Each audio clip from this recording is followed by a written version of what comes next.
拍卖会上，老公一掷千金，拍下价值过亿的四合院，众人都夸我这个程太太命好，嫁了个年少有为的好老公。可是当晚住进去的却是他那个年轻貌美的秘书。我去的时候，秘书穿着我的睡衣，惊慌失措，是程总看我可怜才收留的，您千万不要误会。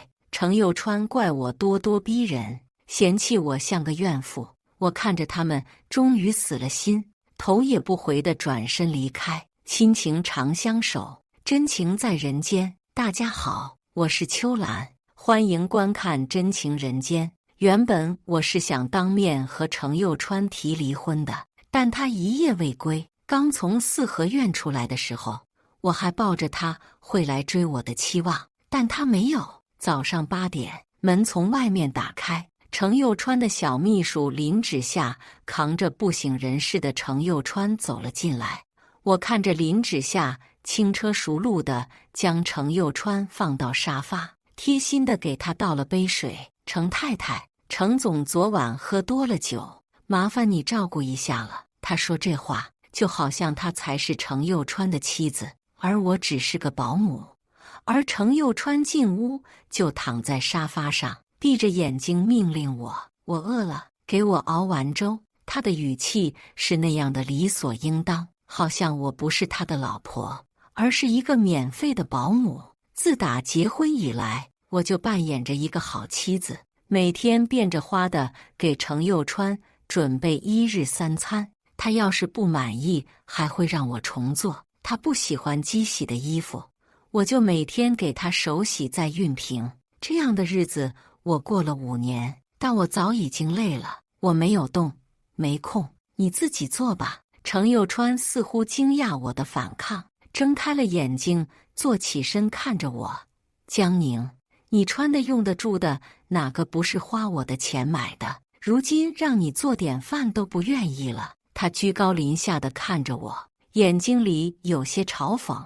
这并不是平等的对视，在程又川的眼里，我依靠他而活，所以不能忤逆他一句话。也是，程又川是谁？如今京市最炙手可热的商业新贵，不过28岁，已经是上市集团的创始人。而我呢，除了赌博成瘾的父亲，靠着程又川的钱续命的母亲，以及还在上高中的弟弟外，什么都没有。程又川见我没说话，双手环住我的腰，靠在我的耳边安慰：好了，宁宁，我知道你在为芷夏的事情吃醋，我就是念在他可怜才让他去住的，我们什么都没发生。而且那件衣服真是我随手扔给他的，你不是好久都没穿那件睡衣了吗？林芷夏听到这话虽然不甘，但还是轻声附和：是呀，程太太，我和程总什么也没有发生，您千万不要误会，那件睡衣我真的不知道是您的，在这里我向您道歉。林芷夏说的楚楚可怜，倒显得是我咄咄逼人。说起睡衣，我想到昨天看到林芷夏身上穿着的那件睡衣，那是我们刚结婚的时候程又川送给我的新婚礼物。睡衣的价格倒没有多昂贵，只是意义不同。它是程又川亲手为我们设计并制作的，世界上独一无二的情侣款。后来程又川穿腻了，换了更好的睡衣，所以那2件睡衣就被收起来了。但昨天我去那四合院的时候，林芷夏和程又川都换上了那件睡衣。我不知道程又川是要搞什么复古情怀，只知道他俩在那特别扎眼。我从回忆里醒过神来，推开了程又川。程又川见我这样，有些震惊。平常我很喜欢黏着程又川，可从来不会有这种把他往外推的情况。我后退一步，和程又川拉开了距离。程又川，我们离婚吧。程又川听到我的这句话，更是瞪大了眼睛，他似乎有些难以置信。离婚这2个字是从我的嘴里说出来的。林芷夏也有些惊讶地捂住嘴，随后竟然抽泣起来。都是我不好，程太太，您千万不要因为我和程总赌气。程又川有些烦躁，但也没舍得和林芷夏发火。芷夏，你先回去休息吧。林芷夏不想走，也没办法，只能恋恋不舍地转身离开。程又川看到林芷夏走后，才带着怒气看向我。你和我提离婚，那离婚后呢？你打算怎么养活你和你的家人？江宁，你现在花的都是我的钱，别任性了。程又川总是这样，一句花的都是他的钱，就可以将我毒死。我冷笑一声，程又川，我当年挣的不比你少，是你让我隐退在家当家庭主妇的。程又川挑眉，似乎对这事毫不在意。所以呢，宁宁啊，你在家当了5年的全职太太，已经和社会脱节了。现在更新换代的快，每年人才涌出，你怎么可能比得上？而且，就算我让你付出，你也不可能有什么成绩的。你只有靠我，才能有美好的人生。我捏紧了拳头。这些我听了这么多年，真的是听够了。他总是用这种语言来不停地对我洗脑，让我觉得我只有靠他才行。在所有人眼里，我能够嫁给年少有为的程又川，已经是祖上积德了。毕竟我的家境凄惨，还是抛头露面的明星，哪比得过家世显赫、有3代家底的程家呢？嫁给程家唯一的儿子，就是飞上枝头变凤凰了。程又川见我不说话，以为我是妥协了，抓住我的手，责怪我起来：“你这些年变得真多，一点也不像以前那样善解人意了。”我甩开程又川的手。所以你去找了林芷夏是吗？她年轻又聪明，还有几分像以前的我。程又川脸色一变，已经有了些不耐烦，但还是没有翻脸地安抚着我。宁宁，我知道你吃醋了，但是我不是向你保证过吗？程太太的位置只会是你的，更何况你应该知道，在这个圈里逢场作戏少不了的，芷夏也是一样。是啊，程太太的位置是我的，所以我就要忍受程又川在外所有的女人，不论是逢场作戏还是假戏真做。我之前确实也是这样做的，就算看到程又川在夜店里左拥右抱，也安慰自己是逢场作戏。但我知道林芷夏和其他女人不一样，程又川看林芷夏的那种炙热眼神我最熟悉，他也曾那样看过我，但现在他看我的眼神都是带着上位者的轻视。在他眼里，我这个毫无收入的全职太太是不配和他平等的说话的，所以他对我说话总是带着命令的语气。想通了就去给我熬粥，我还要去公司，没空在这照顾你的小性子。程又川说完就继续躺在沙发上休憩，没有再管我。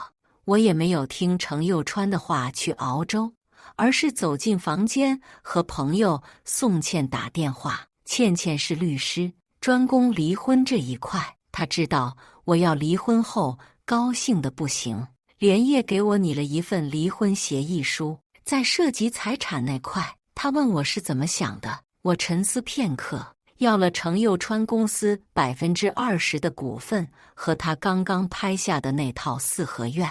程又川的公司是他没有借助家里的势力自己建立的，其中有我半生的积蓄和全部的人脉。这股份我要的不多，也是我应得的。至于那套4合院，他说了是我送我的生日礼物，那我自然就得收下了。倩倩很快给我发来了拟好的离婚协议书，我确认无误后，就让他打印后快送过来。闪送速度很快，不到半个小时就送上了门。开门的时候，程又川正好醒了，他睡眼惺忪地问：“粥好了吗？”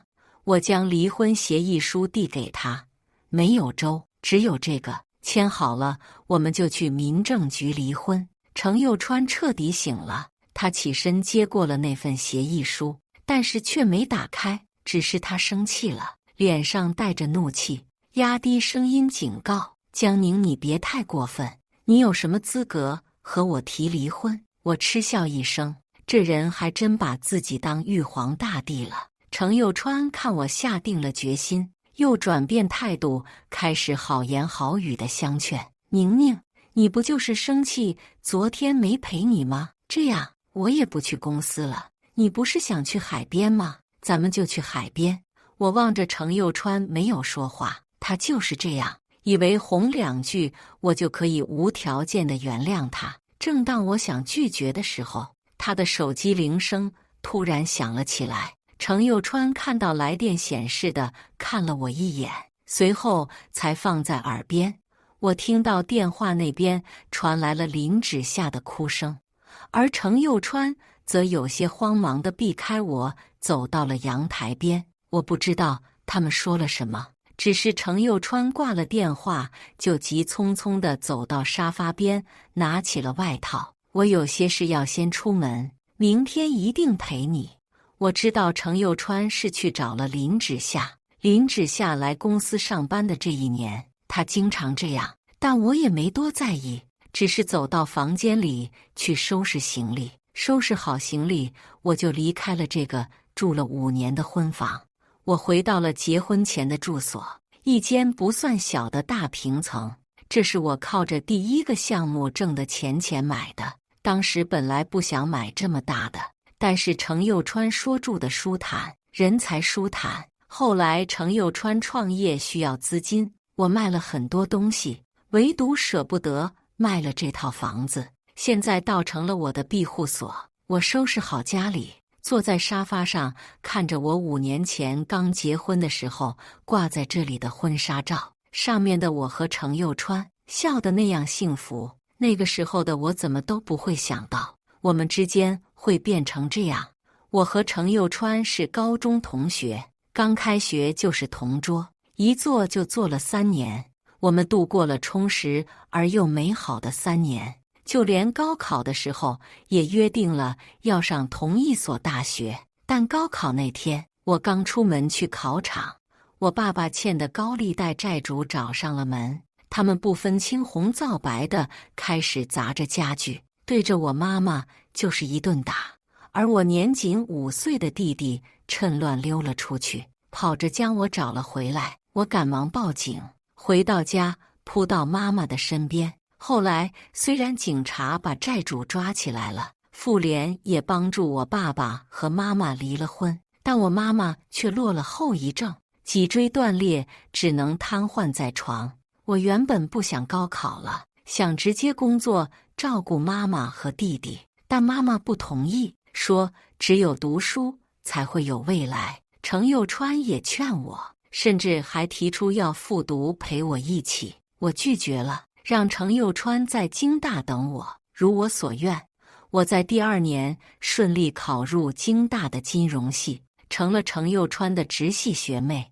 我刚入学，程又川就给我准备了个盛大的表白仪式。在大学的日子，我们简单而纯粹，和其他的小情侣一样，整日腻在一起，也不嫌多。直到毕业后，我以年级第1的成绩被京圈知名企业录取。我进入公司没多久就出色完成了一个重要项目，因此被破格转正。接下来的3年，我努力工作，很快晋升成为了公司的项目经理。而这个时候，程又川为了和我结婚，与家里闹翻了。他爸妈一直不待见我，觉得我是为了程又川的钱的捞女。现在为了阻止我们结婚，竟然要把程又川赶出家门。程又川也是个硬骨头，离开程家后就和我领了结婚证，身无分文地开始创业。我用全部的资金去帮助他，为他的新公司拉了不少人脉。好在程又川确实是个金融天才，他很快就让公司走上正轨，甚至开始盈利。公司创立的第1年，程又川就提出了让我辞职。我第一反应肯定是不愿意的，但程又川不断花言巧语地扑我。他对我说：“宁宁，你一个女人在职场上也不容易，不如辞职在家，反正我养你。”过几年我们再生几个可爱的宝宝，你就好好的照顾我们。”我确实也被他的甜言蜜语哄住了，脑一抽便去提了辞职。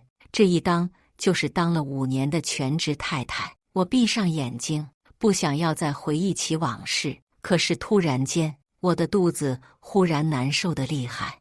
我冲到了卫生间的洗手池上，不断地打着干呕。恭喜你，已经有3个月的身孕了。你之前打过一个孩子，这个孩子要是打掉的话，以后可能很难怀孕。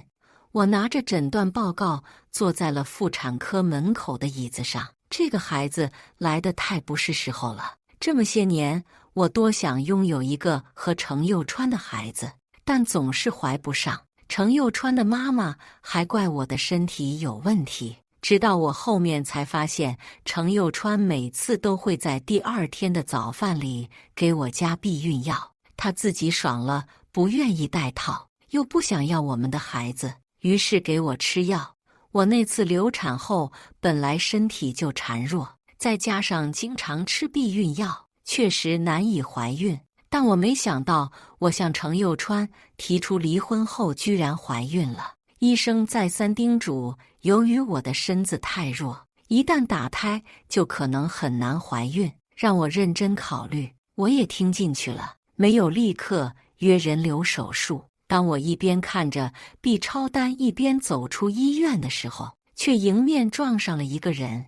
对面的女生尖叫一声，倒在了同行的男人怀里。你没事？关心的话刚想说出口，在看清来的2个人后，就被卡在了嗓子眼里。我撞上的2个人不是别人，正是程又川和林芷夏。林芷夏看起来脸色不好，正柔弱地倒在程又川的怀里，而程又川的脸色本来是十分的生气，但在看到我的时候带了些错愕。林芷夏看到我立刻道歉：“程太太，抱歉，我不是故意撞到您的。”程又川没有松手，反而死死地护住林芷夏，就好像害怕我会对林芷夏撒气一样。我没有说话，只是低下身捡起了检查报告。程又川见我没有为难林芷夏，这才好声好气地开了口：“你生病了，怎么自己来医院了？宋茜呢？真是好笑。我的老公在我生病的时候，不是想着自己来关心我，而是让别人来陪我。”我只说了3个字：“来体检。”程又川瞥了我一眼，随即松开了林芷夏，开口向我解释。芷夏在替我送文件的时候微到了，我带她来医院看看。多荒谬！一个上市公司的老总，居然会因为秘书崴脚而亲自带她来医院看看。总裁做到他这个地步，还真是体恤下属哦。我只回了这1个字，没有过多的停留，便直直地朝前走去。程又川见我爱答不理的，转身朝我追了过去，一把扯住我的手臂：“宁宁，你还在耍性子吗？赶紧搬回来住！我妈最近对你松了口，她肯定会认可你的。”我仰起头看程又川问：“所以呢？我该感恩戴德吗？”程又川见我态度强势，自己倒软了起来：“宁宁，我知道你对我不满，我们可以好好谈谈。”正当我想要劝程又川快点签了离婚协议书的时候，身后的林芷夏忽然哎呦了一声。我和程又川同时转过身，林芷夏倒在地上，已经不省人事了。程又川急得一个快步扑到了林芷夏的身边，双手将她公主抱起，连话都来不及和我说，就抱着她朝急诊室冲了过去。我看着他们的背影，转身离开。回到家，我就开始找工作，但很不顺利。这个圈就这么大，很多人都知道我是程又川的太太，更何况就算有人不知道，但看我这5年的空窗期，也很难聘用我。直到我无可奈何，将简历重新投给了老东家，但这份简历就像是石沉大海一样，迟迟没有收到回应。直到3天后，我收到了一份邀约，是一个在京市还算可以的公司，他们说，只要我今晚在晚宴上帮他们签下新的项目，就破格让我成为他们公司的项目总监。我犹豫片刻答应了。这些天，我几乎将京市所有适合的岗位都投了一遍，这是唯一回电的。死马当活马医吧。晚上，我按照地址来到了晚宴上，走进场地，杜总就热心地朝着其他人介绍着我。这个圈子不大，大家或多或少也都知道我，个个都有800个心眼似的打量着我。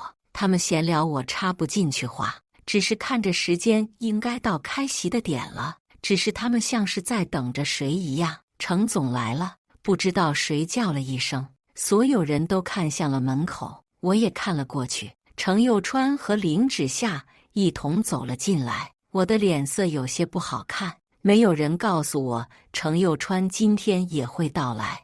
我的视线落在了林芷夏身上，她穿着的那件礼服价值不菲，是品牌方刚刚送我的超级款。上次晚宴我想要穿这件，但程又川却嫌弃我身材不比从前，明里暗里的讽刺我配不上。但今天程又川居然把这件衣服给林芷夏穿了。程又川看到我并不意外，只是熟视无睹地越过我和其他的老总们打着招呼。杜总笑呵呵地开着玩笑，程总来迟了，可得自罚3杯。但所有人都知道程又川因为有胃病，从来不会在应酬上喝酒。杜总咧着嘴看向了林芷夏，都忘了程总有胃病不能喝酒，那就得麻烦你身边这个小秘书代劳了。我皱起眉头，林芷夏这个绿茶确实让人讨厌，但杜总这个老油条用这样的语气更恶心。林芷夏丝毫不怯场地捧起了酒杯，程总有胃病，不宜多喝酒，这3杯我替他。正当林芷夏要喝酒的时候，程又川的手却搭在了他的手腕上，他的表情十分温柔。你一个女生就别喝酒了，既然今天是杜总的宴请，我们也不好驳了你的面子。说完，程又川就从林芷夏的手里夺过了酒杯，放在嘴边一饮而尽。程又川喝完3杯，还护着林芷夏。林秘书还年轻，别吓着他。我坐在程又川的对面，冷冷地看完程又川维护林芷夏这精彩的一幕。没成想程又川喝完，杜总就把主意打到了我的身上。他举起酒杯走到我的面前，林秘书年轻，喝不了酒，程太太应该可以喝吧？我不擅长喝酒，但也清楚这种场合怎么也得喝2杯。我拿起酒杯放在嘴边一饮而尽，辛辣的酒刺激着我的嗓子，让我难受得直咳嗽。但程又川却只看着，没有上前帮忙的意思，多可笑！我和程又川认识10年了，却抵不过和他认识10个月的林芷夏。酒喝完了，该谈项目了。只是当我提到项目的时候，程又川走上了前。不管他们出多少，我都永远翻1倍，只要最后这个项目是由林秘书谈妥的。众人都看向了我，在外界眼里，我和程又川还没有离婚，自家老公在酒场上不顾自己的面子，为别的女人一掷千金。我敛起陪笑的脸蛋，既然结果已定，我就没必要再继续耗在这里做一些吃力不讨好的事情。只是正当我要离开的时候，林芷夏拉住了我的手。程太太是不是生气了？我和程总也是为了公司着想，您千万别介意。我撇过头看向林芷夏那张略带挑衅的脸。我原本是想扒开林芷夏的手离开，可是她的手用了很大的劲，让我也不得不使劲。突然之间，我扒开了林芷夏的手，但林芷夏也尖叫一声，一连退后了几步，最后竟然直直地倒了下去。我虽然用了劲，但根本就没有用多少，不至于能将人推倒。林芷夏倒在地上，捂着自己的脚腕，面露痛苦。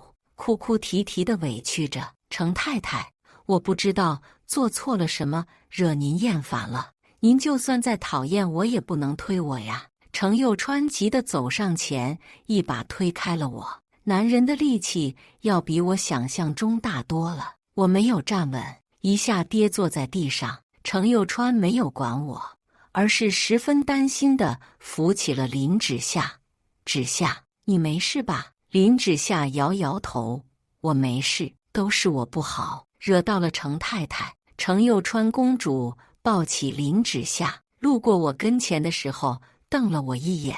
江宁，你这次太过分了，要是芷夏有什么事，我看你怎么交代。说完，程又川就抱着林芷夏快速跑开了。我有些无奈的苦笑，刚想要起身，却感觉肚子一阵刺痛，下面有一股暖流，我顿感不妙，低下头就看到了顺着腿流下来的血。我做了个很长的噩梦，梦里程又川和林芷夏步入了婚姻殿堂，幸福安康地过了一辈子，而我身败名裂，孤独终老。我猛地惊醒，大口地喘着粗气。护士见我醒来，赶忙安抚我的情绪。很快医生来了，孩子送来的时候已经胎停了，我们必须强制进行人流手术。现在你的身体很虚弱，以后可能很难怀孕了。我看着肚子，和之前没什么区别，也是，孩子才刚刚3个月，还没有成型，怎么会有区别呢？这个孩子是被他的亲爸爸杀死的。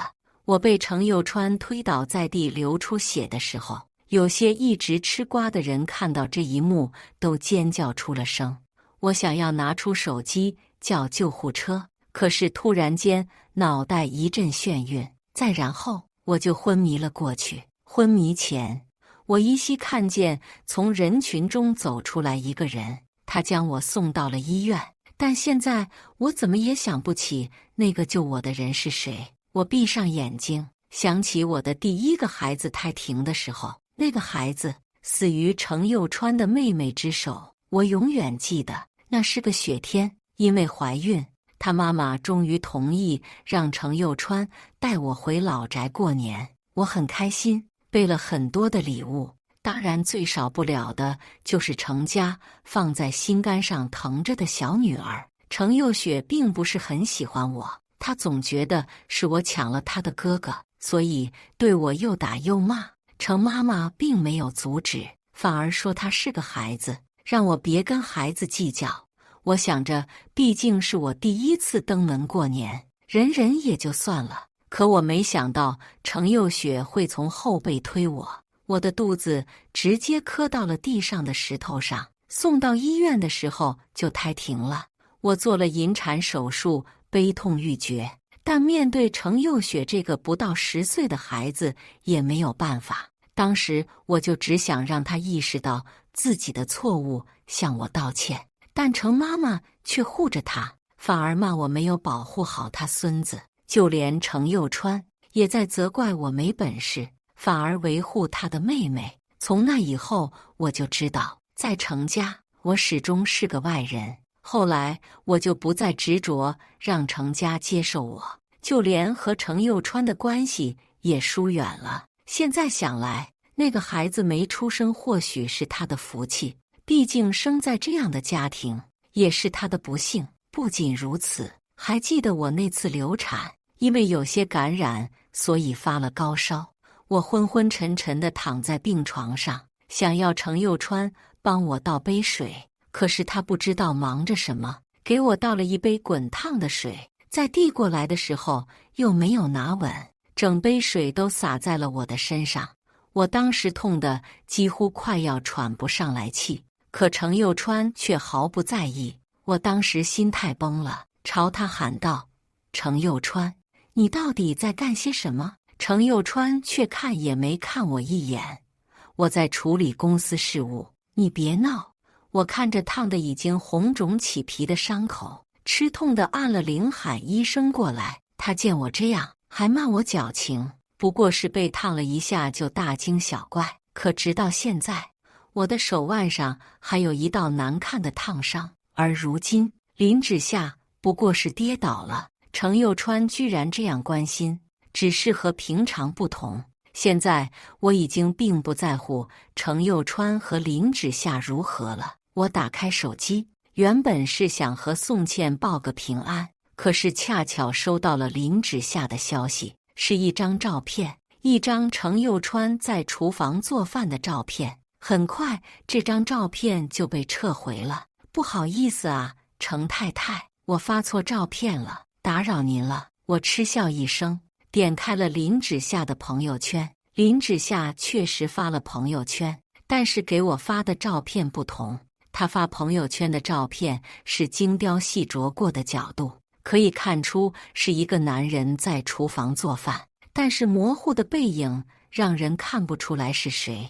林芷夏的文案简单而又直白，程先生一定要亲自下厨做饭。我拗不过他，程又川从来没有给我下过厨，他从小养尊处优，对谁都一副少爷脾气。我们即使是热恋期的时候，他也从来不会做这些。我没想到他对林芷夏都做到了这种程度，要比之前对我还要好。我合上手机，没有再管林芷夏的挑衅。半个月后，我的身体没有问题，便出了院。我看到是程又川打来的，以为他终于想通了要签离婚协议，便接通了放在耳边。他那边很快传来了焦急的声音：宁宁，你为什么不告诉我你怀孕了？我为什么要告诉程又川？自从第一次流产之后，我就和程又川说过想要个孩子，可是他是怎么做的呢？既不想要孩子，又不想要戴套影响自己的体验，所以在第二天偷偷在我的饭里加上避孕药。我沉默了好一会，才平静地开了口：你不是一直都偷偷给我加避孕药吗？既然你不想要孩子，这不是入了你的愿，毕竟杀了这个孩子的是他的亲生父亲。程又川似乎没想到我会发现这件事，他那边连呼吸声都暂停了，安静的我都以为他挂了电话，但他很快就出声了：那段时间公司急着上市，我们不适合再要个孩子，但现在公司已经上市了，我们当然可以要个孩子了。说完，他又将所有的责任推到了我的身上。你这太过分了，我是孩子的爸爸，你居然都不跟我说一声，害得我翻了个白眼，正要挂了电话，不想和他纠缠下去，但电话那边却传来了个十分刺耳的声音：程总，可以帮我拿个浴巾吗？即使我早就习惯了程又川和林芷夏在一起，但还是想不到他们已经发展到这个程度，多可笑！程又川刚刚装的对我那样关心，但实则还和林芷夏厮混在一起。我问：你和谁在一起？程又川低哑着声音：没有，那是电视剧的声音。我嗤笑一声，没有反驳。紧接着，刚刚那个清纯的声音又响了起来，这次离得更近，也更准确无误地落入我的耳里：程总，我洗好了，你也快去洗吧。程又川没有办法继续瞒下去，这才向我解释：宁宁，只下他家里被水淹了，没办法，我才带他回来的，我们什么都没有发生。林芷夏惊讶地抬高了音量：程总，您是在和程太太打电话吗？抱歉，我不知道，对不起程太太，是我麻烦程总了，您要是不高兴，我立刻离开。我明明连话都没说，程又川就开始提林芷夏撑起腰了：芷夏，是我让你来的，你不用道歉。说完，他开始教训我：宁宁，你知道芷夏才刚刚大学毕业，我也就把她当妹妹，你别无理取闹了。所以就算是林芷夏躺在程又川的床上了，我也得相信程又川只把林芷夏当妹妹，真滑稽。是啊，我和程总真的没有什么，程总也是看我年纪小才多照顾我的。林芷夏听闻赶忙附和，但我多多少少从他的语气里听出了不甘心。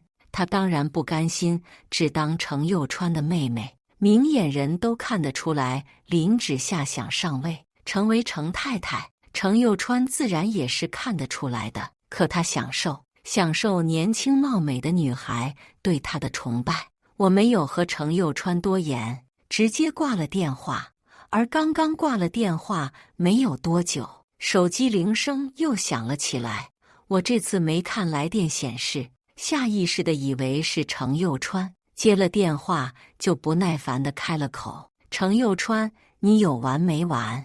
我是不是给你脸了？”那边好一阵没有说话。正当我以为他怂了的时候，手机里传来了一个熟悉的声音：“哦，我怎么记得是江小姐有求于我？还是说我帮完江小姐之后，你就翻脸不认账了？”我听到这个声音，赶忙看了一下来电显示，完蛋了，这是我那老东家的直系上司顾京南。顾京南也算是个传奇人物了，无权无势，没有背景，如今不过30岁，便靠自己成为了上市集团的总经理。我没辞职的时候，他还是项目总监，是我的直系上司。听说你投了项目部的简历，为什么不直接找我？找他？我和他之前关系就一般，之前还抢过项目，我找他不是死得更快吗？我苦笑一声：“顾总，我哪敢联系您，您就别打去了。”顾京南那边的声音似乎低沉了一点：“你以前不是这种恭维的性子。”我没说话，以前确实不是，但现在毕竟不是以前。只是我并不想和顾京南讨论这个话题。顾京南也像是明白似的，没有继续这个话题。明天来公司项目部报道，1个月的试用期，合格转正，不合格就只能离开了。我有些惊讶，不确定的再问一遍：“顾总，您刚刚说什么？”顾京南的声音依旧没有什么波澜：“没听到就算了。”我赶忙喊道：“听到了，听到了，我明天就去报道。”顾京南那边似乎轻笑了一声，随即就挂断了电话。我也没管太多，只沉浸在找到工作的喜悦里。